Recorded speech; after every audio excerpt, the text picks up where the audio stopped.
Hey y'all, it's a new episode of Steph and Cat Talk Wow. We have tag team action, people questioning alliances, and a new Wow World Champion who couldn't even celebrate really, but she is definitely still the Wow World Champion. It is a new day up in here. It is Steph and Cat Talk Wow. Yeah, yeah. Making her way to the mic. They start dimming the lights. You start feeling alright. From Birmingham, home with the Teddy Longs and the Ruben Studders. More once you discover. For all of the lovers, Whitney Houston and Roman Reigns. For all of the lovers, and Mickey James and Marvin Gaye. For all of the lovers, and Sasha Banks, Janelle Monáe, Silk, Sonic, and Paige. Allow me to say, look, I just found a place, sweet escape. Every one of us, I was kinda late, so I just made it up.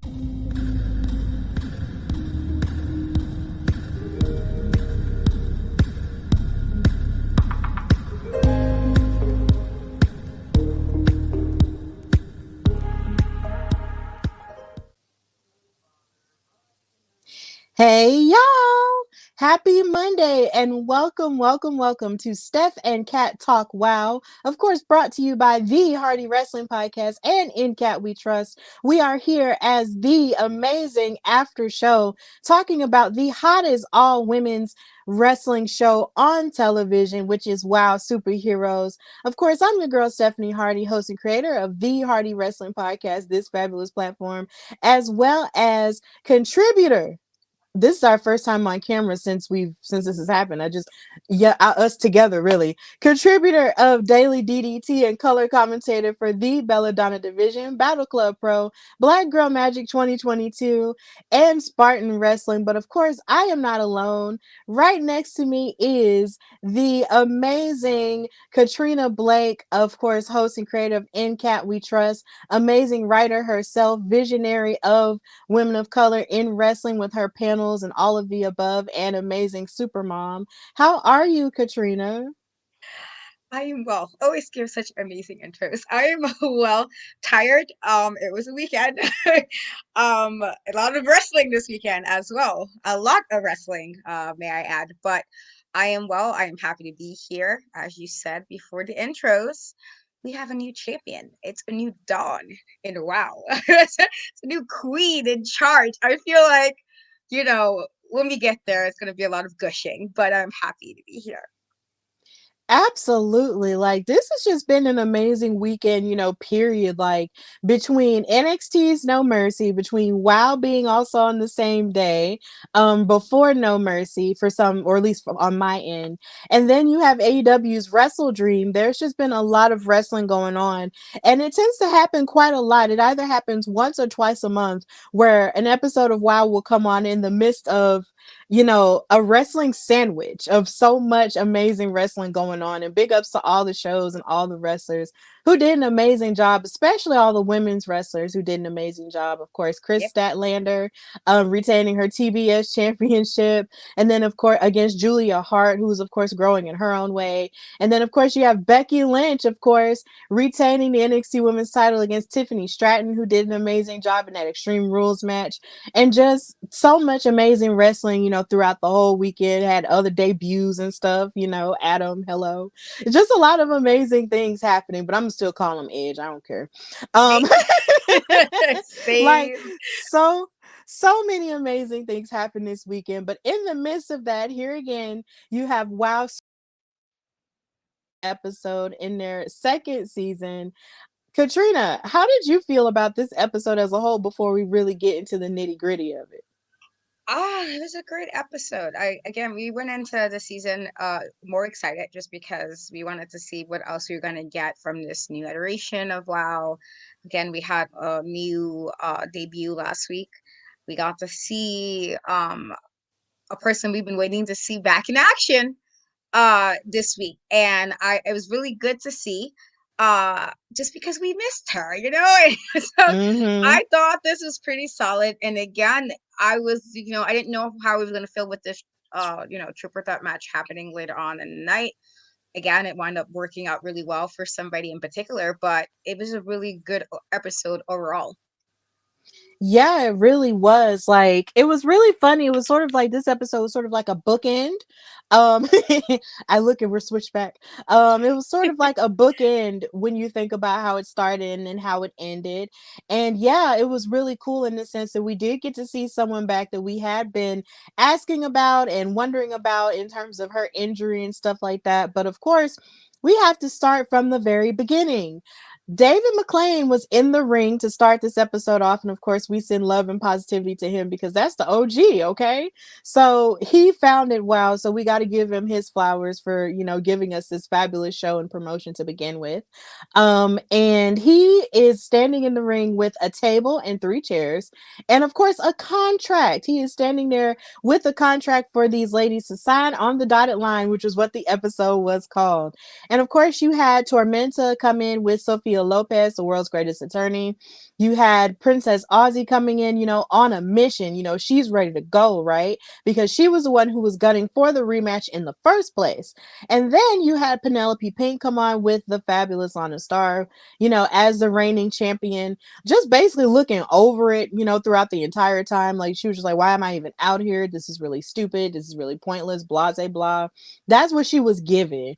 But in the end, though, you had Sophia Lopez and Lana Star sort of arguing back and forth as to why, Tormenta even had to participate in a triple threat match because apparently that's not what they agreed on. So because that wasn't what they agreed on, Lana was like, look, it doesn't matter either way. We'll sign the contract because regardless, Penelope is going to win. So she, of course, is super confident in her client, Penelope Pink, if not delusional to a degree. And of course, you had Tormenta, being the presence that she is in terms of international wrestling, and Sophia sort of, jockeying for her. But the thing that I find interesting about this was the fact that Princess Aussie was absolutely contained and chill the entire time. She did not, lose her cool. She did not get angry at everything that everybody was saying, trying to undercut her and her, opportunity to at the title again. Like it was still really chill on her end. So that's how you knew she really was focused. So they all signed the contract, and here again, Penelope looked over it, but she signed it anyway. And it was made official that in the main event of this episode, it was going to be the triple threat match for the WoW World Championship. And yeah, that's how that segment ended. So, Kat, how did you feel about this segment with this contract signing? How did you feel seeing something like this, on WoW? We haven't really seen anything like this. You think of all like other promotions when they have like a really big type of situation that they have contract signings, and not not we don't want to put too much negativity on the Fab Four, but we know like, a lot of that was a lot of shenanigans with how they dealt with title matches, how they dealt with interference and stuff. I felt like having it in this way, knowing what happened with Princess Aussie and Penelope the last time, there was some interference, but then you're kind of throwing a third person. And a part of me, and I'm gonna, maybe I'm wrong, but part of me want to feel like this partially happened because of Sophia Lopez. She's a lawyer at the end of the day. So you make sure your client, get the best shot, the best fairness in a match like this. Considering that Princess Aussie was able to kind of get a rematch kind of quickly in, after losing already. So technically she lost, and she was not in this match as well. And so I feel like, again, I could totally be wrong, but the lawyer part that I wanted to do law at some point, and if this was somebody that I would do exactly this, which is to make sure we have a correct contract signing, make sure there's no shenanigans, we sign the dotted line, and we get to it. And so I think it was necessary in light of what we know for the Fab Four. But I do like that although the personalities we kind of saw during it, so you have Penelope, he's just like, she's better than all of this. She doesn't need to really be here. Why is she here? Like, this is an inconvenience. And then you had Tormenta just like, well, the lawyer, Sophia Lopez, is the one kind of looking everything over. And then you have Princess Aussie, who was just there to let it be known that she had a job to do. And I think that was a very nice thing, like just nice kind of see that play out even before the match, just how three very different personalities were even doing for the contract signing. And so I made me more excited to see what we're going to get later on in the night. And again, while it did wind up working out, for one of them, as we will get to, I thought I'm hoping we get more of these type of situations later on. Maybe that would have worked if we got that for the tag tournament.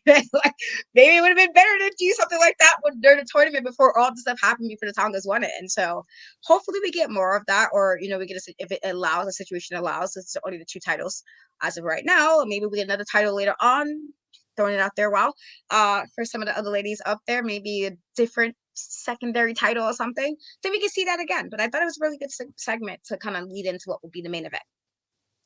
Yeah, it was a really good segment because, of course, historically as wrestling fans, we're used to seeing, the contract signings take place, and they could either end in a whole lot of melee, or they can just end with everyone just sort of staring at each other like, yeah, like I'm looking at you and I'm gunning for you right now and I'm making this official.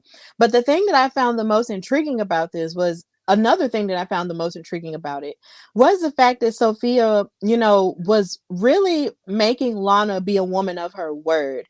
And here lately, or at least in the first season that we were watching last year, a lot of Lana's dealings weren't necessarily the most honest and weren't necessarily like the cleanest. So I find it funny that Sophia was definitely like holding Lana accountable a lot of the time. But of course, Lana is just like, yeah, whatever, let's just move past this, because either way, Penelope's going to win. And it still makes me feel like there's something more to their unholy alliance that they're not letting on. But I guess we'll just have to wait and see how that plays out.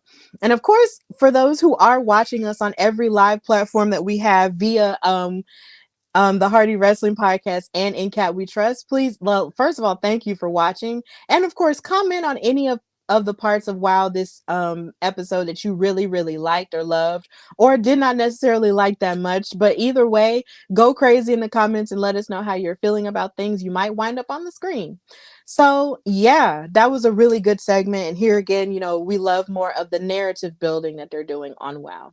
So this led into their recap that they did of what the Beast had to say when she came back.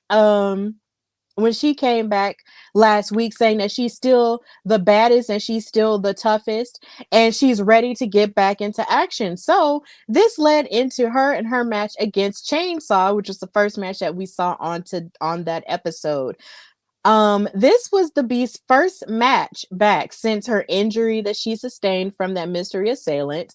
And of course, since this is a new season, we saw lots of new stuff going on because Chainsaw came out with her little sister, Angelica Dante, who was dressed in a newer outfit. Now, of course, when we first saw her in Los Angeles Comic-Con last year, she was sort of, getting her little Red Riding Hood on with like the cloak and everything, but it looks like now she's coming out here with the darker makeup, but also with a red dress, and it was just really cute. And I was just like, okay, like this is something cool to see, when you're coming into the Halloween season, and how a lot of people dress either really scary or very sexy as well. So I just thought that was really cool to see that from Angelica Dante, and just seeing how they're really upping the ante when it comes to the wardrobe, for some of these girls, and the gear as well.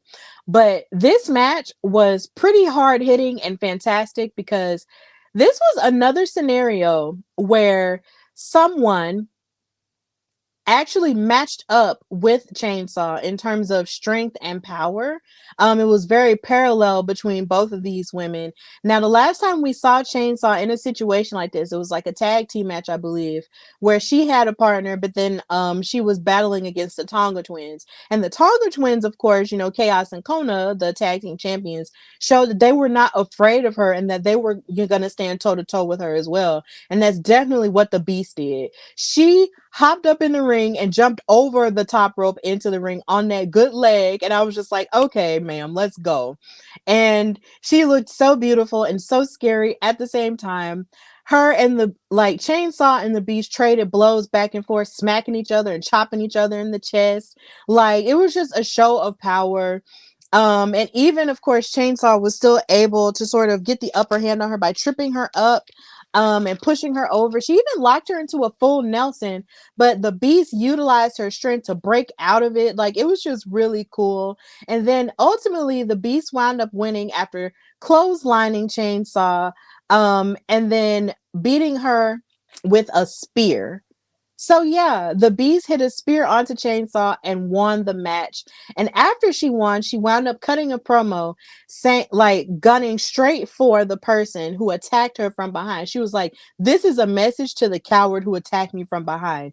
I have ears and eyes all over this place. I've been listening in the locker room, and I'm gonna find you. And when I find you, it's not gonna be pretty." She said, "You'll regret the day that you tried to take down the Beast." And Miss Ma'am is on a mission, okay? And I am really here for it. I'm ready for her revenge tour. Like, I am really here for it. So, Katrina, how did you feel about this match between the Beast and Chainsaw, and how do you feel about her revenge? It was really nice to see her back. We've been saying we've missed her after she like had to give the belt up because she was injured, and then she was on her way back, and whoever it was that attacked her kind of delayed us getting some Beast action. And so it was really good to see her in, and I think it was actually cool to kind of see her go against Chainsaw, because Chainsaw, when you think of, you know, Siren, and you think of Holodead. And while I think Siren's fantastic and we gushed about Holodead last week, Chainsaw was definitely the muscle. And so to have somebody, I feel like that was the perfect opponent for the Beast, who's already kind of a little bit frustrated, kind of got knocked out a little bit longer than it should have been. Kind of take it out. And while Chainsaw, you mentioned it being very hard hitting, it definitely was. But I think that was the perfect person for that. Chainsaw, you think of half the matches Chainsaw had in the last season, she was just throwing people around the ring like it was nothing. And while her sister Angelina, who looked great, may I add, and I did like Chainsaw's bottom red highlights as well. I was like, okay, y'all get it together to this season. But she like threw people around the ring and manhandled them, or woman handle them, whatever way you want to work this. And so to have somebody like the Beast who can kind of challenge her off strength too, I think that's important to see. But I also I feel like it's a weird thing, because I know she did mention when she came back, when she kind of beat up Penelope, and it was like, oh, she was coming. But then as we got to this, like the last match of the night, and you're like, well, does she still want? Like, I'm kind of questioning, is her sole purpose right now is let's go after the person who attacked me and then focus on the title, or is she gonna multitask as us moms have to do on a regular basis? She got to multitask and do multiple things at the same time. Is it one of those situations where she's going to multitask this? I'm going to find who did it, I'm getting my revenge, but I'm still get that title back. And then also knowing now who's the new champion, is Princess Aussie in trouble? Like Penelope just got it all in because she was the champion, and Beast, like last time she was here before letting go, she was champion. And so it's like Penelope just got all of that. Unfortunately, she was just the casualty in that situation when she came back. And so it's like, does that now mean Princess Aussie's going to be in trouble? Does that mean she's going to go on a chair and the whole locker room is going to be in trouble till she finds out who did what they did? And I feel like this was a warning. And so great match, great way to open this. And I'm just ready to see Beast tear it up. I feel like she really is. Like, I'm ready to see what she's going to do. I feel like as somebody who be petty, sometimes I'm like, listen, if you do this to me, I can't necessarily say I wouldn't feel exactly the same way, if not worse. So I'm here for it. I can't wait to see how this is gonna play out on the next few weeks. Yeah, I can't wait to see it either because, of course, in the first episode, we saw the Beast sort of watching the Fab Four and looking at Penelope Pink with the title that she never lost. And it's just like, you do pose a valid point. Like, is the Beast's mind solely on revenge, or is it on revenge and getting the title back? Because if so, of course, when you are the champion, you have a target on your back. So it's almost like Princess Aussie, in her quest to be the champion, she has sort of given herself, like, not just a target on her back, but she sort of inherited the issues that come with the idea that she's now holding the title that the Beast never lost. And that is pretty scary when you think about it. But then at the same time, I feel that maybe the Beast seems to be more methodical in the idea that she wants to do one at a time. and get her revenge first and then refocus on the title. And I'm definitely here for it because we have been talking about for months, yo, like who did this? Like, why did they do this? Why would they be so mean, to try to just and vicious to take her out like that, behind her back? Like, who did this? And I really am happy that she is on this journey to figure out, who did this to her, because quite frankly, whoever did it, they're going to get their clock clean. And I can't wait to see that take place. But either way, the Beast won this match in a really dominant fashion. But either way, Chainsaw also did a relatively good job as well. But they matched up, they were very evenly matched in this match. So it was really good. So after the promo, we had a second match, which was between G.I. Jane and Tiki Chamorro. And of course, G.I. Jane came out to the ring with Samantha Smart. And on social media, Tiki Chamorro was calling this match, I guess you could say like Team Army, or just like a battle of the Army women, because of course Tiki and G.I. Jane have both served in the United States Army, and we thank them for their service. And so it was a battle to see which one is the toughest, or which one, could last, outlast each other. And of course, G.I. Jane came out looking as beautiful as she always looks, with her statuesque um stance and her beautiful skin and all of the above. Like, we love the Black Girl Magic here. And then you have Tiki Chamorro coming out with her new gear, and I'm just like, oh my god, it's so cute. Like, I just loved it. It was almost like she was wearing like a giant sparkly leaf. Like, it was just really pretty. And then you had Samantha Smart come out with a sparkly suit. And I was like, okay, suit. Because normally she would come out like wearing like a skirt, with sort of like a crop top sort of thing with glasses. But she came out with her glasses on. But Miss Ma'am had on a white sparkly suit. And I was just like, yes, ma'am. Y'all better do this fashion up. I loved it. So, outside of the fashion, no, this match was really good. Now, the match started with a lock up, and then, of course, G.I. Jane utilized her giant strength, to sort of push Tiki to the other side of the ring. And that's where I got kind of worried. I was like, yo, she just really just like yeeted her to the other side of the ring. But Tiki bounced back with an arm drag and a head scissors takedown. G.I. Jane proceeded to stomp on Tiki, of course, trying to choke her out with her foot in the middle of in the turnbuckles. And then she kept stomping on her and kicking on her and everything, and talking smack to her. That's something that G.I. Jane is also becoming more known for, is the fact that she loves to talk smack to her opponents while she's beating up on them. And she just gets better and better at utilizing all of her long limbs in the ring. Like, she is just really good at that. G.I. Jane also hit a leg drop into a chokehold onto Tiki Chamorro. And I was just like, wow, that is just really innovative. And I really like that. But Tiki fought back with a clothesline and a headbutt because, of course, she has that rugby background and she does not mind getting rough and tumble with her opponents. Then G.I. Jane hit Tiki with a back suplex and then lifted Tiki and placed her on the top rope. But Tiki jumped off and on top of G.I. Jane and tried to set her up for a crucifix, but then, maneuvered it into a pin and got the 1, 2, 3. And Tiki Chamorro wound up winning the match. And yes, even right there you see G.I. Jane being, you know, arrogant by covering her and hitting like her push-ups and everything. And I'm just like, girl, don't do push-ups on my chest. But it wound up biting her in the butt because Tiki wound up winning the match, much to the surprise of everyone. And then you even had Samantha Smart choking her out with that yardstick that she's notorious for. Like, girl, stop. But either way, it still didn't work because Tiki won. So, Katrina, how did you feel about this upset win from Tiki Chamorro? And where do you think this places her in WoW? I don't know how to call it an upset. It's kind of nice to see this. She had some wins last season, but a lot of the times I felt like she was the one of the superheroes that they would go after because she was nice and she was sweet and she was kind, and so they messed with her. And sometimes she did it on her own, but sometimes she needed the help of her sisters on there. And so her sisters in friendship, but sisters none the same. The Polynesian sisters helping her out there. And it was really nice to see, even though as cocky as G.I. was being, and she was cocky. And again, we love you, G.I. Jane, always Black Girl Magic for us.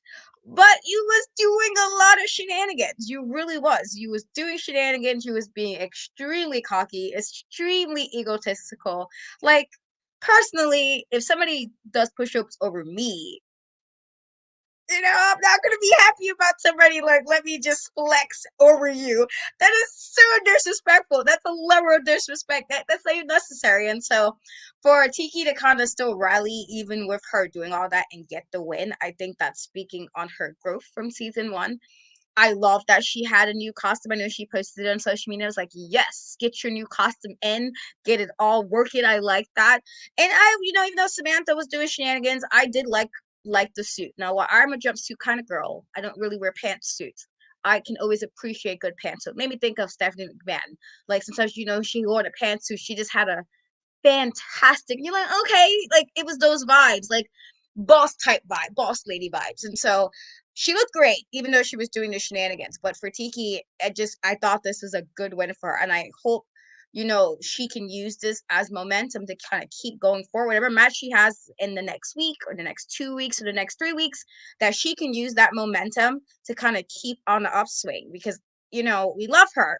But unfortunately, I do think a lot of times they messed with her because she was so nice and sweet. And I know how that goes. And, she's not one of the tinier women on the roster. You think of some of the other ones, like a Chainsaw, a Beast, or like Wrecking Ball, who they're kind of like dominant size wise. She's a little more on the tinier side. Even when you think of Rika, and then you thought of the Tagas, she's even out of the four, she's still one of the tinier ones on that group. And so I'm hoping she can use this momentum to kind of keep going forward and keep getting those wins. But it's so nice. I feel like she's a little bit more confident too. I was like, yes, I like this. I'm hoping she can use that and maybe not be mean, but sometimes you can be sweet and also get just a little bit. Sometimes you gotta put a little bit of attitude with it, or put a little bit of succeeding a little bit, as we said, out of spite, just a little. Like, you can be nice, but sometimes you just need that little extra oomph to kind of get you going and making sure people don't try to walk all over you. And I think that's what she did. Like I said, I love that she seems like she's willing to get a little bit more dirty. The headbutt was, I usually don't see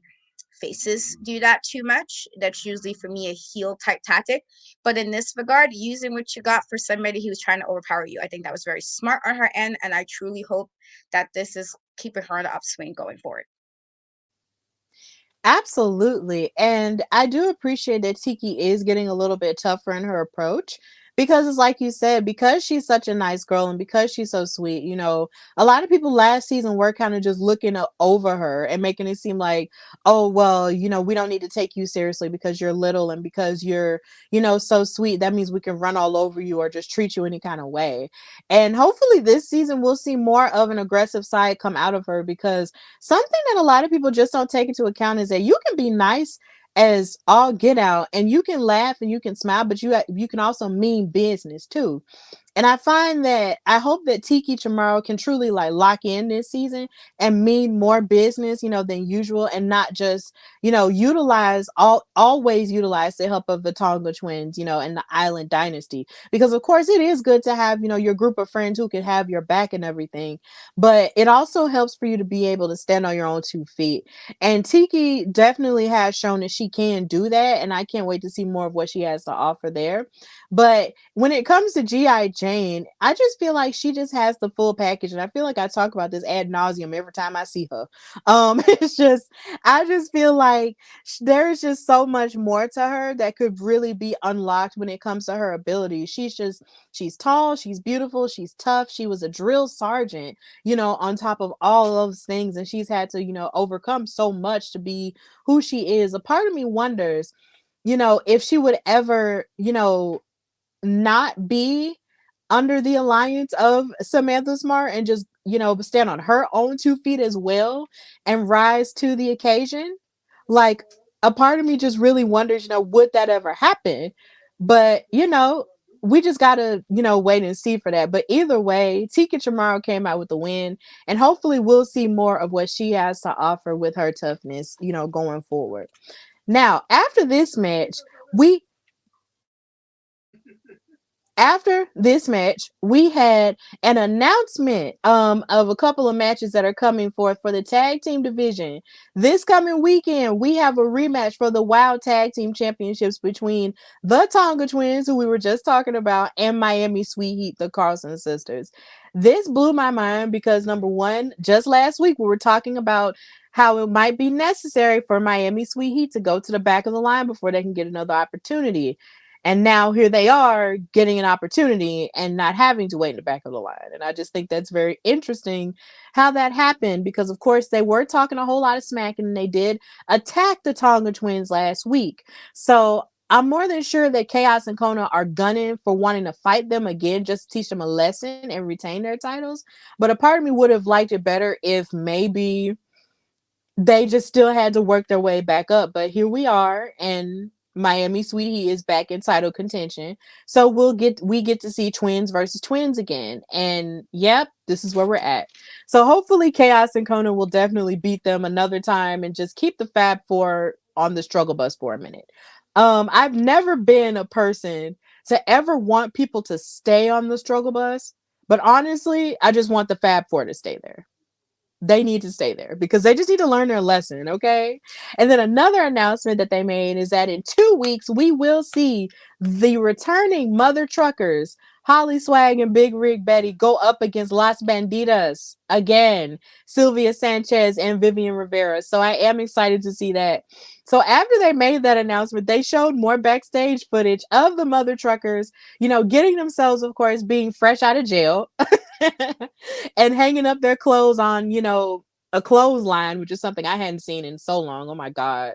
Like a clothesline in the locker room. Like that is just some major, Southern vibes right there. Or country vibes too. So Holly Swag was angry. She was just like, look, I am so sick of all these girls, locking us up and everything. Like she was a hot-headed mama back there yelling at her mom saying, like, I don't want to go back to jail. They steal your honey buns in jail. They throw me around because I'm small and all of that and da-da-da-da. And we need to get this match together. But Big Rig Betty, being the wise woman that she is, and the wise mother that she is, she was able to, get Holly Swag to calm down and say, look, you ain't gonna get nothing done being hot headed. We have to go in here and ask David McLean for this match so we can get ourselves situated and back, in our groove and stuff. And then that's where Holly Swag actually decided to calm down just a tad bit because, she was still a little bit hot headed.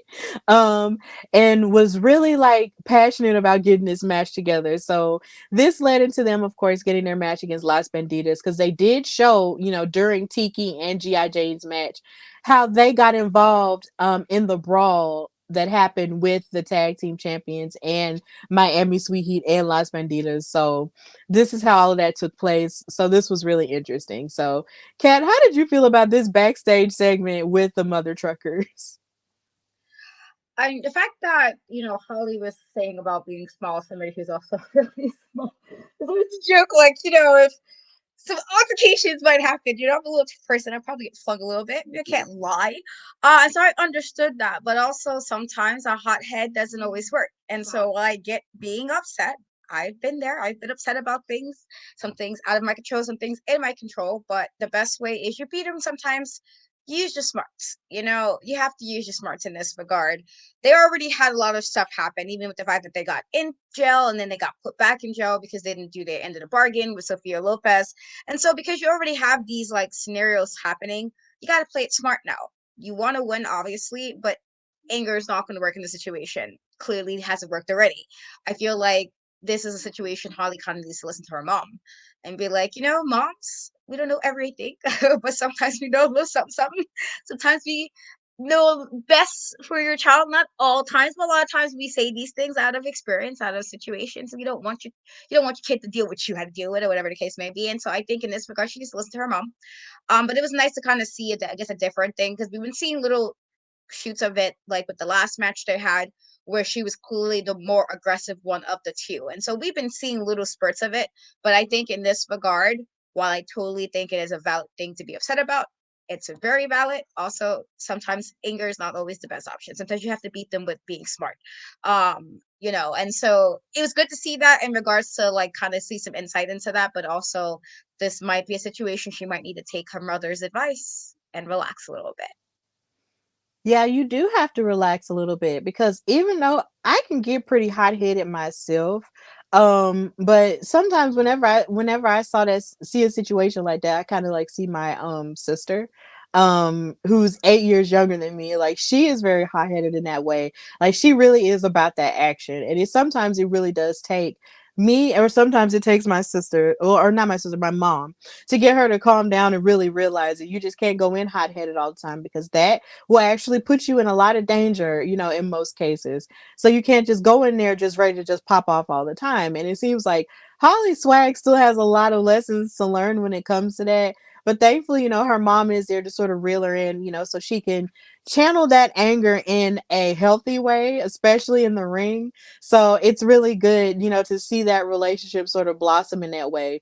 And plus, it's just really good to see them not in jail because watching them get arrested last season was trash. Okay. And then to watch him get arrested again was trash some more. So I'm just like, no. Okay. Like, I'm so glad they got out of jail. A part of me still wonders how they got out of jail because I know they couldn't have called Sophia Lopez again. Because she's the reason why they had to go back.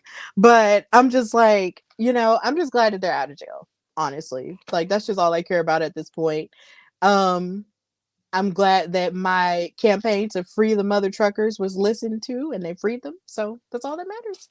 So they got a big match coming up in 2 weeks. So yeah. After that, we had another backstage segment involving Team Exile with Ice Cold. And Ice Cold had a new haircut. And I was just like, okay, girl, I see you. And it wasn't like sort of like the short little bob, like the pixie cut that she had last season. It was more so like a shave type of deal. And I was like, okay, I like that. That's really cool. And Genesis and Exodus were questioning, her loyalty to them because they said that she was giving them the cold shoulder, which gives off the impression, I guess, maybe she just wasn't talking to them or maybe she was just acting different. But she told them, like, no, I'm good. Like, I'm good if you guys are good. And then they said, yeah, we're good. And they sort of brushed past her, and shoulder bumped her as they walked out. So that still gives off the impression that maybe there might be some dissension in Team Exile in that way. But I thought that was just really interesting how that happened. I was just like, it was all good just last season. And now it's not. Like, what happened?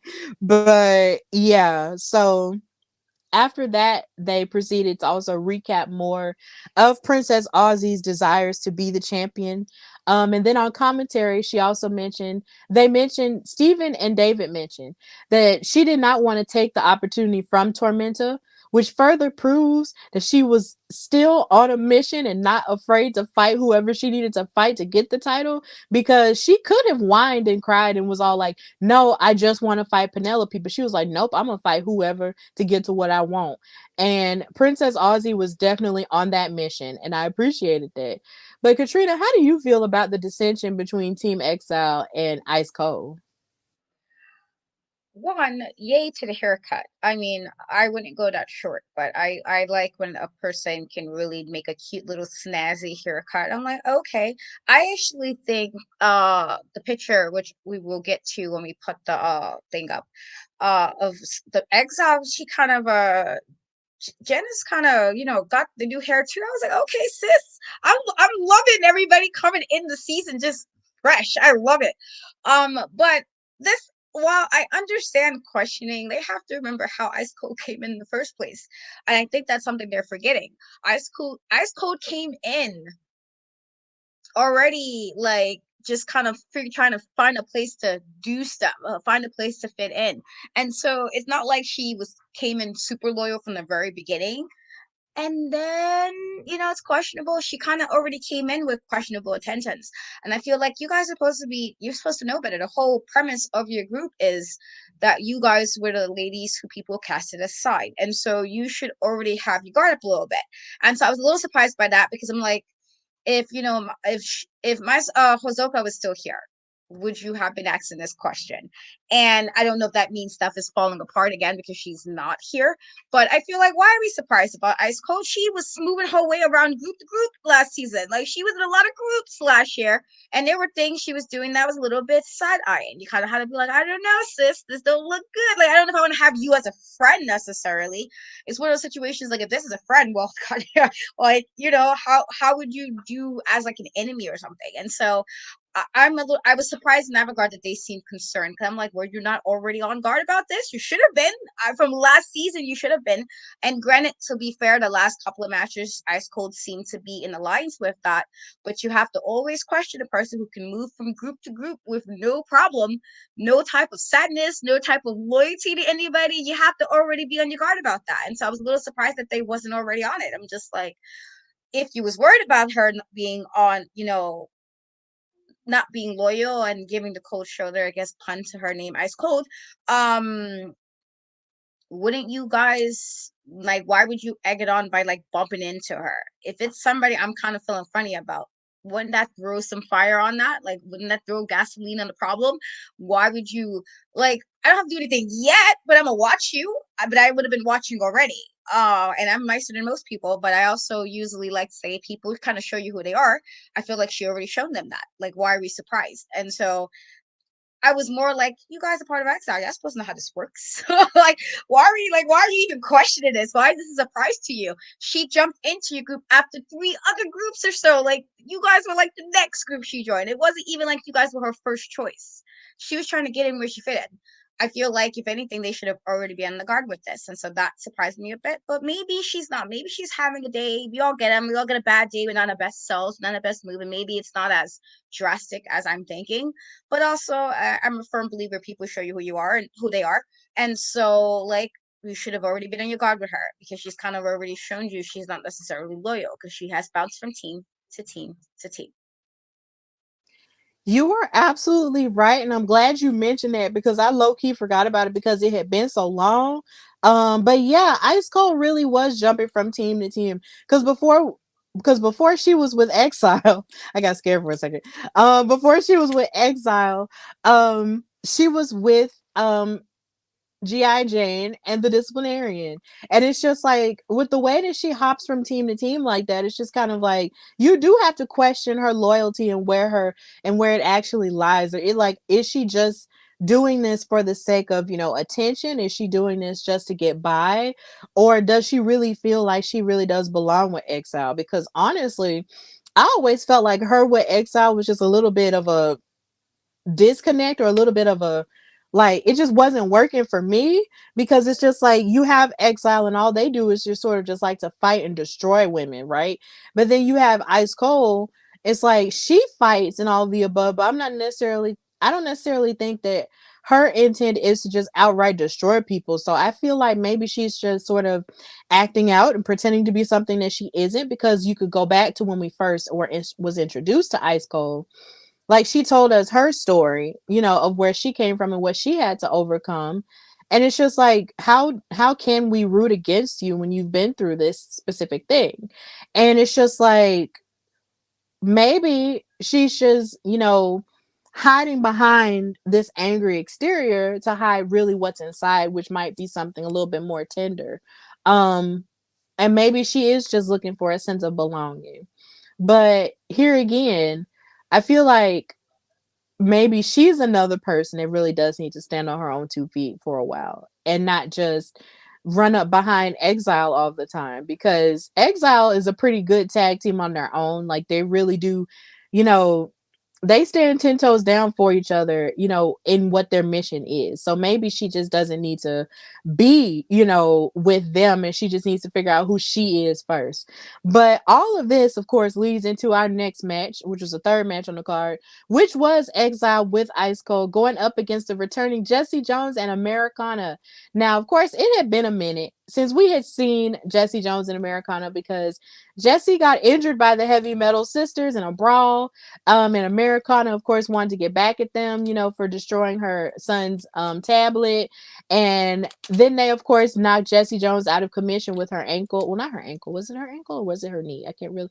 Or is it her leg? Either way, she got knocked out of action, and we didn't see her towards the end of season 1, but now she is back, and this was really a hard hitting, tag team match where it started with Americana going up against Exodus, and they were both trading wrist locks between each other, but then of course Americana used her background in gymnastics and sort of used a cartwheel to maneuver out of it and reverse the wrist locks. And throughout this match you kind of saw how much better technically Americana has gotten. Like, she's definitely been in the lab and working on her submissions and working on a lot of her tag team work with Jessie Jones as she fought her way back. But of course, Genesis and Exodus were still being as rough and tumble as we know and vicious as we know them to be.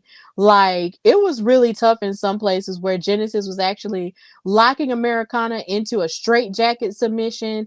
Exile had a reverse leg sweep, onto Americana. But every time Americana had the opportunity, she utilized her tag team partner, Jessie Jones. And Jessie was being real rough and tumble too. She actually hit, I believe it was Exodus, with a hip attack that I'm more than sure would make Rikishi proud, and all of the above. And they were just getting real rough too. But where the miscommunication happened was where Jessie Jones had a cover onto one of the members of Exile and tried to use the ropes to do it. And Americana didn't like that, and she took Jessie Jones's foot off the rope, and Jessie Jones didn't like that. So in the midst of them fussing back and forth at each other over the way that they were going to win the match, um Exile tried to take advantage of it, but then they wound up hitting each other in the midst of it. And then after all of that, there was even more miscommunication. And then Exile wound up pulling the dirty win with the ropes, the same way Jessie Jones was going to, and they wound up winning. So Team Exile won this match, and Jessie Jones and Americana are on the struggle bus again when it comes to their communication, because Jessie is trying to win by any means necessary, and Americana is still trying to be the sweet American apple pie girl that we know her to be and not win in that way. So, Katrina, how did you feel about this match and just the chemistry that Jessie Jones and Americana had up until that one point? It might be just, they were already kind of semi-struggling before. They were cool, and then there was like that weird period that they was clearly some miscommunication. It was a thing with Americana's son, popping in, and so there's already some of that lingering stuff from before. I don't know if, while I do agree with you that I think Americana clearly tightened up some things, and it's not necessarily tightened up, but maybe just added more moves or more things to use in her arsenal. This is probably a situation that was already brewing from previously, because they were already kind of struggling with communication. It is not often we've seen Exile, at least the two of them, kind of have an issue unless Ice Cold was involved. They usually was pretty on it when it came to how they work together. But we've been seeing Jessie and Americana kind of on the like, I don't know, like I don't know if this is your best. And so I don't know if they had like a conversation beforehand. And clearly, because there was two very different approaches of trying to win the match, which is what clearly wound up being the problem, that they might have needed to have some conversation going in. And we're not even sure if there was ever any conversation from the last time we had some kind of miscommunication with them, with the whole situation with Americana's son. And it was just, I felt like there was no point. There was a conversation. There was you know, coming to like an agreement or any of that. And I feel like a lot of that going into this season was still very prevalent in the way they were communicating. Everybody unfortunately doesn't always work, where if you don't have a conversation beforehand, your communication is good enough that at least we'll get this done and then we can do whatever we need to do with afterwards. Unfortunately, it doesn't work with that with everybody or most people. And so it's unfortunate, but I do think if they're going to continue to team together, unless this is going to blow up until it's them against each other, which I'm hoping not, then they probably need to have some conversations and kind of figure out how they want to progress as a team, because it's definitely given vibes that two very different pages, and that will probably be a problem if they continue to go that route without having conversation, without kind of having a meeting of the minds of where we want to go as a tag team if they're staying together. So I think that's something they probably should do. Because you don't want it to be whereas now all of a sudden they got too much discord that it's one of they're fighting each other instead, which unfortunately happens with a lot of tag teams in wrestling in general. And so we don't want to see that, and so hopefully they get it together by the next time we see them in the ring together. Yeah, you're right. And the thing that makes me saddest about this is it's just like if that's your partner and if you're as close as, you say that you are, of course, Jessie Jones has had Americana and Levi at her house slash ranch slash farm, and they've done things together. You would think that after all this time they would be on the same page. But as it turns out, in this match, it really looked like they're not even on the same page. It looks like they're in two totally different books on different sides of the Barnes and Noble. And it's just like, yo, how did this happen? Like, how did this happen? How is it that Jessie Jones is now okay with just winning by any means necessary when she doesn't necessarily have to? Like, it's just kind of like, why is this happening? And it just frustrates me. And then on top of that, it was our first time seeing them back this season. And then they wind up, losing in this way. It's like, you really hate to see it because they were doing so well on the back end throughout the match before that moment. But then, of course, Exile took advantage of that and then they wound up winning. So, I mean, you really hate to see tag teams, fall. Well, I won't say they've fallen completely apart, sort of fall away with their communication in that way. But hopefully they can fix it and make it better because I just don't like, I like them as a team and I don't necessarily want them to break up. But if that's what's going on and if we get like a heated rivalry from it, then I'm not going to be too sad about it either. Um, because I'm weird like that. I just like, I mean, hey, if y'all want to fight, then I'm not going to stop y'all. Like, I'm just going to watch it happen. um, I love unity with women, of course, but at the same time, if they're going to fight, then let them fight. So maybe that's just where this is going to go because we haven't really seen Americana have like a heated rivalry since she's come to WoW. So we just have to wait and see what happens with that. So, in the meantime, in between time, we look backstage again and we see the fabulous Lana Star and Sophia Lopez, the world's greatest attorney, have it out a little bit. They hash it out and talk about how Sophia, told Lana that a triple threat match was just not in the deal. Like, why didn't you tell me that this was what was going on? But then Lana was like, she already agreed to a match with Tormenta, but they should be okay with Penelope Pink winning either way. But Sophia just wasn't hearing it. And she was just like, she was like, you and I might agree on a lot of things, but this was something that we did not agree on. And then she stormed off away from her own locker room, I guess to prepare for the main event and the entrance or whatnot. And Lana was just kind of just staring off into the distance, looking kind of, mad or disgusted or whatever. But yeah, this was just a really heated exchange between these two. And I just still feel like there's something more that they're just not telling us. So, Katrina, how do you feel about, this unholy alliance between Sophia and Lana? And is it even falling apart before it even came together? I already thought it was falling apart for we talked in the first episode of the season. I said, like, at the end of the day, Sophia Lopez is a businesswoman. She's a lawyer, but lawyers usually know how to think about like all the options here.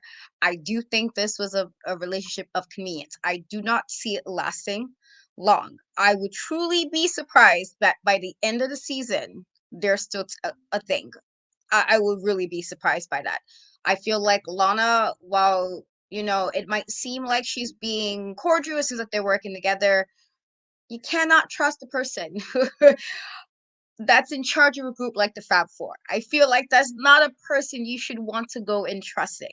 Could people have a change of heart? Of course they can. Do you buy that from somebody like Alana? I don't think so. And so I feel like if anything, this might just be one of maybe if we could be beneficial to each other. And the fact that there's already a little bit of discord is already telling me I do not give it the rest of the season. Like I will be really truly surprised if they're still together. I will be like, oh, excuse me. Like I will personally make Lana like you know what, Lana, my bad. My bad. I will personally apologize to Lana if I feel, well, virtually, but I will apologize if I feel like this will work and she'll surprise me and actually be one for the girls. But I feel like the girl she is for is the Fab Four. And so I don't really see this lasting part of it. And I do think we're already seeing the tension because it's there. I think this is just a relationship that of convenience. What can we get out of each other? Would this help us, you know, keep things in line? Maybe they will help do something to make sure Princess Aussie don't keep the title. Because, Sophia's person was in that match as well. Tormenta was in that match, and so was Penelope Pink. Two people who were, Lana and Sophia. So it's very possible that maybe they're just again trying to kind of work things from behind the scenes as much in their favor as possible. Yeah, like when you said that, like that's kind of what I was thinking about. I was trying to make it make sense as to how Tormenta could benefit from this match with Penelope, or how Penelope could benefit with this match with Tormenta, with Princess Aussie in the middle of it, because of course she doesn't have anybody doing business bidding for her. Like she's all on her own. And then it's just, I was just wondering, like, how is that going to make sense? Like how can they make that work? But it just seems like right now it's already falling apart before it can even come together, because now they're disagreeing with each other over the idea that the match was or wasn't supposed to be a triple threat.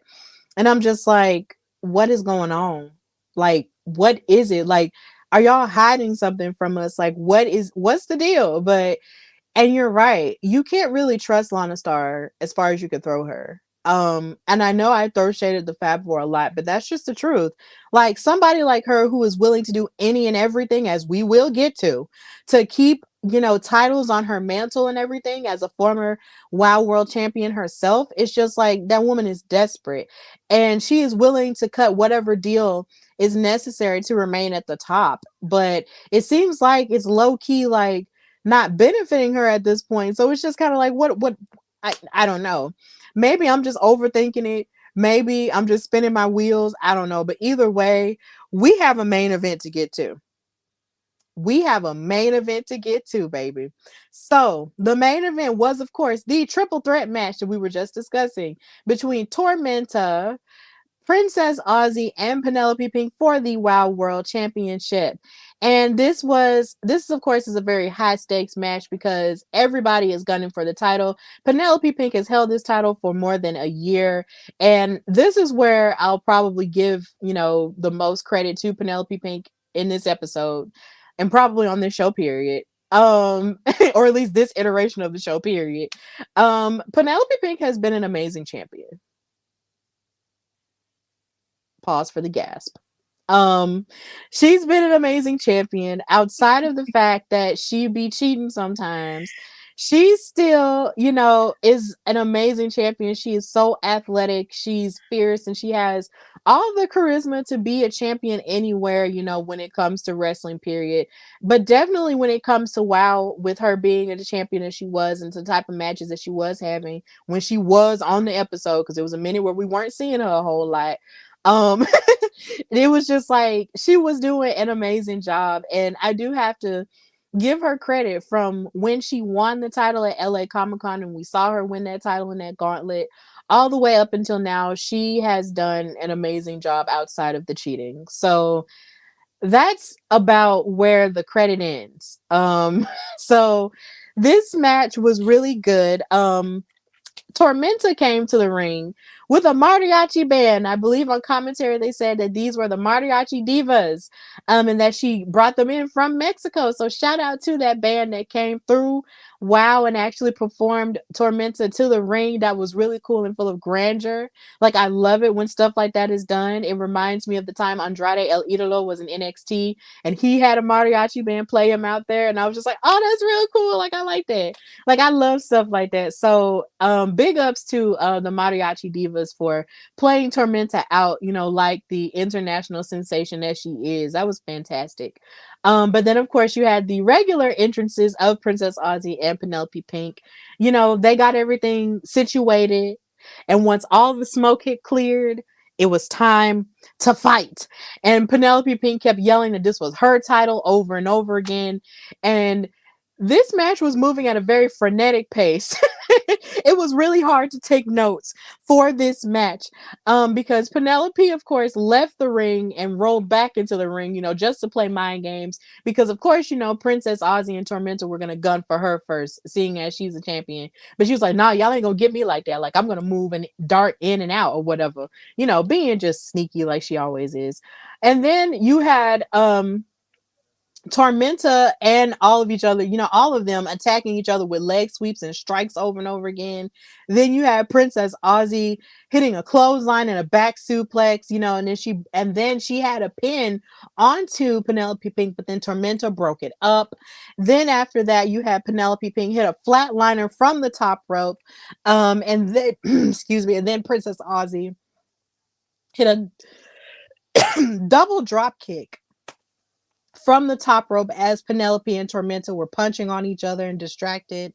Then Tormenta hit a German suplex as Penelope Pink lifted Princess Aussie onto her shoulders. And that was one of the most impressive parts of this entire match, was just seeing the strength of Tormenta on display, hitting basically a double suplex onto both of these women like, yo, like it was just really amazing.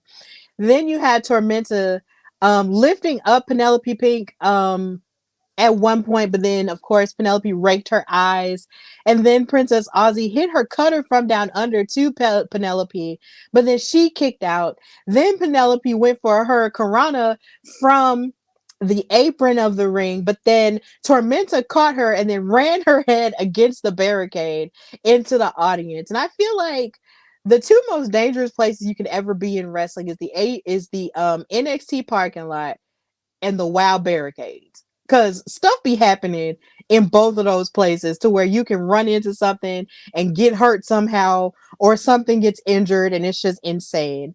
So after Tormenta ducked a buzzsaw kick from Princess Aussie, she lifted Princess Aussie up for an electric chair, but then Aussie punched Tormenta's head and then hit a sunset flip pin onto Tormenta and wound up winning the WoW World Championship. Let that sink in for a minute. Princess Aussie is now the new WoW World Champion. But, and this has to come with a but, and I'm so sorry because we're going to gush about this after we talk about what happened. But she won the title. But seeing as Lana Starr and Sophia Lopez were on commentary, biting back and forth at each other, once the count was made and Princess Aussie had won the title, freaking Lana Starr took the title away from David McLean on the commentary desk, and her and Penelope Pink ran away and snuck out of the WoW arena, stealing that moment away from Princess Aussie. This pissed me off, and I hate to curse, guys, but this really pissed me off because I'm sitting here like, yo, why would you do that to her? Like, that is just the most desperate and ugliest thing you can ever do to somebody who has accomplished something that great. You wouldn't want anybody stealing titles from your girls, from Vicky or, Miami Sweet Heat or Penelope. So why would you do that to somebody else?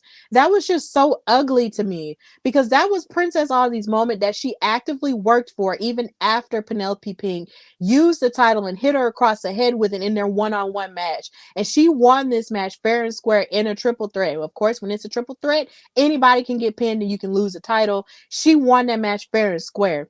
So the idea that the fabulous Lana Starr would stoop that low as she was squatting, to steal that title away, which is absolutely ridiculous, and it pissed me off. And I'm just like, girl, you do absolutely too much, and I'm gonna need for you to stop. Like, I low-key wanted Princess Aussie to just grab her, like chase her and grab her by her hair and just be like, look, give me my title back. But she was so, I guess, shocked from what had happened, like she just didn't know or wasn't aware of what was going on. But I'm just like, dang, you stole that girl's moment away from her. You are ridiculous. You are an op. Like, it's just ridiculous, and I just hated it. But David McClain came in the ring and he vowed to fix it for Princess Aussie, and he lifted up her hand in the ring as the new champion, because that is something that can't nobody take away from her.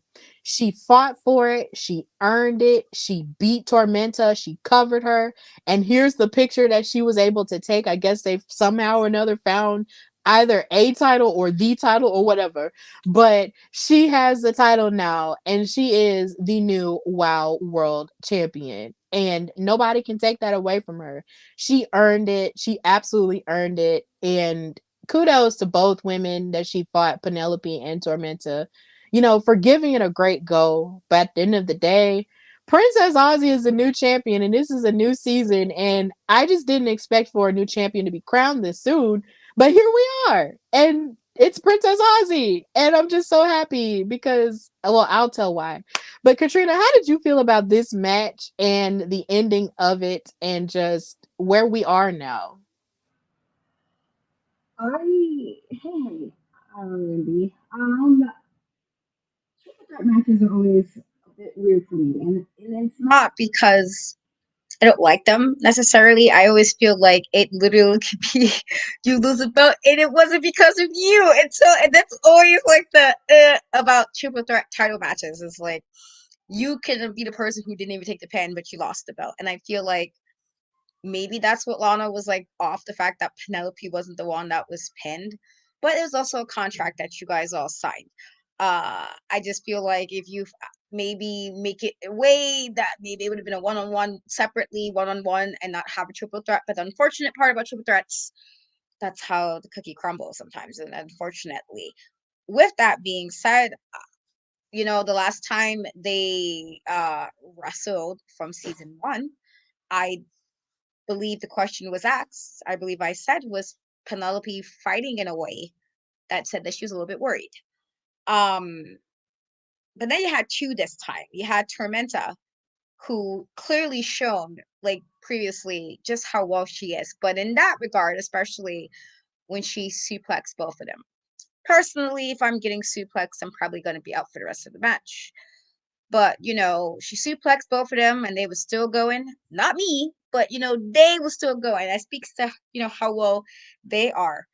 But then you also had, again, Princess Aussie, who's already kind of going in this, taking this very seriously. She's been saying on WoW, also on social media, that she wanted this championship. And I feel like that's a good mindset to have when you want to have the title. You want the top prize of the promotion. And she did.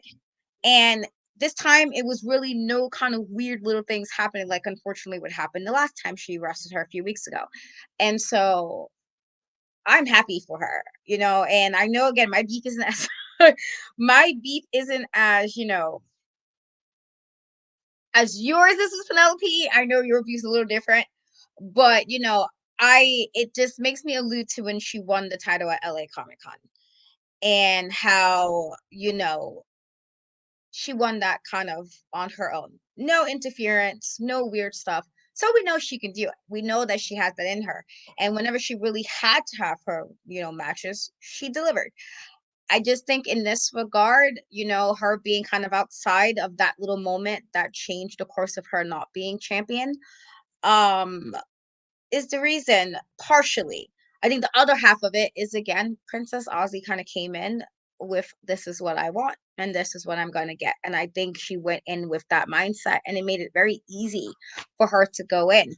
And so knowing just, how we've, been cheering her on since the beginning, since we first saw her, we was like, oh, she's definitely somebody to watch. We've been cheering her on, but also just to put this back up there, but just how she even is just supportive of us. And I say like this in both watching this, but also as a person, that this could have happened to a better person. And wow, I feel like this could not happen to a better person. She has, good vibes. She has good ring work. She's a little different than the rest of the superheroes in the promotion, but she also has drive that clearly made her champion. And I think, like, I cannot wait to see what she does in her title reign. I can't wait to see what matches she has because she's already given us amazing matches. But I can't wait to see now how she do this as champion. I'm hoping she come back with some new gear. Kind of just gotta stunt him a little bit, just a little bit stunting. You know, you're already gorgeous as it is, nice red hair and everything, but stunting them a little bit more. You gotta stunt them a little more. You have to do it. You know, Fab Four was coming in glasses, jackets, all types of every week. Stunt on them. Come in with that belt and stunt. Show people you are the champion. You are the top queen of WoW. I'm really happy for her. Truly could not happen to a better person. And I just again, and maybe it's a little bit extra. Like I said, she's just so supportive in like all aspects, truly. But I hope, you know, we just get some really dope matches going forward. So it's like losers, you know, some people sore losers do weird stuff, and I think that's what Lana did. She was being a sore loser, but clearly, you know, unfortunately, Penelope's reign has come to an end. Now, would it means that magically she can make up another rematch for Penelope after this? Maybe. You know, I feel like Lana always has some kind of plan up her sleeve, but as of right now, it's Princess Aussie's time. It's a new dawn. It's a new reign. And I cannot absolutely wait. Like I said, it couldn't have happened to a better superhero to become champion. And I'm just, again, I did mention earlier, I wonder if this now puts her on the radar of the beast because she never lost the title and that might be a problem. But otherwise, I cannot wait to see what she does as the champion. Yeah, and then when you think about her WoW journey, like from the beginning, like Princess Aussie, had to fight to figure out, what her self-worth was, and it's just like her self-worth, was sort of like wrapped in the magic of the sticks, right? And it was just like these magical sticks that she had, from her native Australia where she was from. And so it's just kind of like she had to figure out, who she was outside of, the darkness that was sprinkled over her by Siren the Voodoo Doll and Holiday and them. And after she found out who she was and found out that the strength lived within her, she's sort of been on this journey of finding herself and being the best person that she could possibly be in ring and just outside of the ring, period. And it's abundantly clear that she has definitely, found herself and found her groove as a wrestler. She's definitely improved her game. She's made new friends in Candy Crush and all of the above. She has fought the biggest bullies and gotten into the faces of the biggest bullies, which was Penelope Pink and the Fab Four, challenged them, beat Vicky Lynn, almost beat Penelope Pink until she cheated, and then actually wound up taking her title in this aspect. And of course, Lana Starr could come out of the woodworks and be like, you didn't pin Penelope, so it doesn't count. But whatever. It's triple threat rules, so it definitely does count. And it's just like Princess Aussie is an amazing person, and not even just an amazing person in ring and on the show, but just in real life. Like, she has just been the sweetest person, the most supportive person, of us in the past and the present, and it's just so amazing that this has happened for her in this, iteration of WoW and in this season of WoW. And clearly she's worked really hard in WoW and outside of WoW, in her wrestling career to get to this point, to be on this top television show that represents, the strength of women in wrestling, and now she gets to be the face of that. That is a big freaking deal, like in the midst of all of this amazing wrestling going on, you are one of the new, stars and the new pioneers in terms of women's wrestling now, and you are the WoW world champion. Like, that is a big freaking deal. Then on top of that, here again, you stood up to the biggest bullies in all of WoW.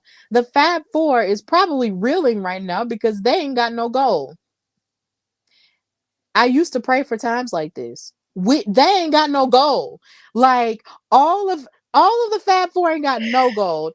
Vicky Lynn ain't got no gold. The Carlson twins don't have no gold, even though they're trying to gun for it again, and I hope they lose. And now Penelope Pink, my worst enemy, does not have any gold anymore either. And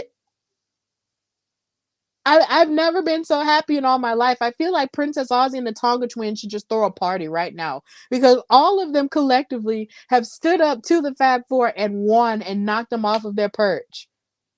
Like, we're living in an amazing time, like in women's wrestling. Like, this is amazing. Like, WoW is under new management and is not the Fab Four. Like, I just I just, oh, it's amazing. Yeah. I mean, you have a party, ladies. Just invite us too, so we can, a little something, something. But yes, I agree. Everything you said. Just sometimes you gotta knock the bully down. And I again could have happened to a nicer person. I guess I cannot wait to see what she does. I guess I hope she comes back next week just stunting, already stunt on the police. And again, I don't even have the beef that you have with them, but stunt on them. I feel like it is deserved. They were coming in talking about they were the best, blah blah blah, how they had all of these things. It's okay to knock them down a peg. It's okay. I'm with it.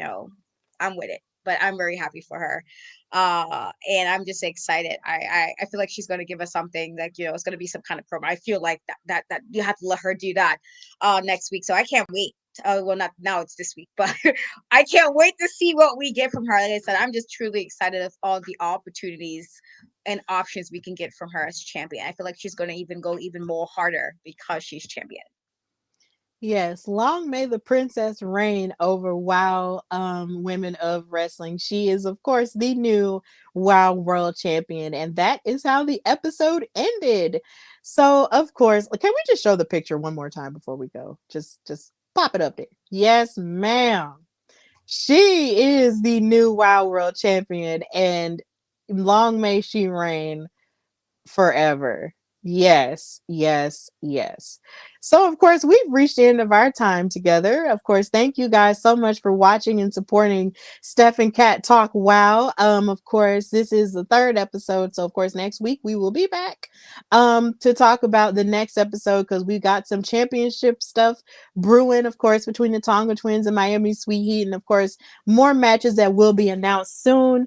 So, of course, thank you guys just so much for supporting us, as we find our way through new territory and just continuing to be the light in professional wrestling as media members and using our voices for good. So, Katrina, tell everybody where they can find and follow you and what you've got going on. You can follow me, on most social media platforms and Cat We Trust, Threads, TikTok, Twitter, and Instagram is three, as I refuse to call Twitter X. As for what I have going on, I will have a new interview soon, actually, bringing back a returning guest as well. And I'm doing something a little different because Girly loves Halloween, as anybody who knows me knows very well. Halloween is year round for me. The horror movies never stop. So I'm finally doing some kind of Spookytober thing happening on my channel, and so it'll be different things going towards the month of October. So it should be cool. So definitely make sure to join me.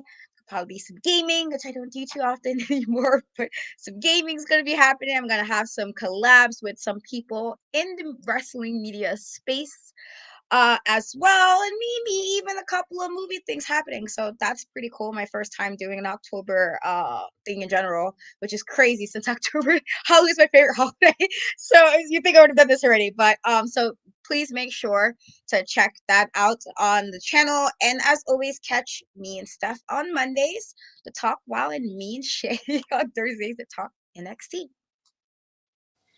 Absolutely. So much amazing stuff going on. And of course, no, you can follow me, your girl Stephanie Hardy, on Instagram and Twitter and Threads at Queen Steph Hardy. Follow the show, The Hardy Wrestling Podcast, on Instagram at Hardy Wrestling Podcast and on Twitter at Hardy Wrestle Pod. And of course, check out all of my new episodes that I've had posted because I did do a lot of interviews. I have an interview with wrestling starlet Alexis Littlefoot, the big flexer, AJ the Visionary, and Chids from Wrestling is Too Much Fun. That happened this past Saturday, so please check that interview out. And of course, check out my interview with the Suplex Assassin and reigning MLW World Heavyweight Champion Alex Kane. Please be on the lookout for that. And just continue to support us, with this amazing platform that we've built together. There's no one else I'd rather do this with. I say that a lot, but I mean it from the bottom of my soul. This is Steph and Cat Talk Wow, because of course we are always going to talk about women's wrestling and always going to love on WoW superheroes as they love on us. And also we just want to thank you guys for loving on us as well, because blessings are falling in our lap still. So we're just really grateful for that, and hopefully you'll see more of our work with Daily DDT real soon, after we finish, getting to know everything and everybody and stuff. So we just thank you guys for all the support and love that you have shown us in the past few weeks. And we just hope to continue to still be, the good in wrestling media. So of course, this has been Steph and Kat Talk Wow. And until next Monday, bye y'all.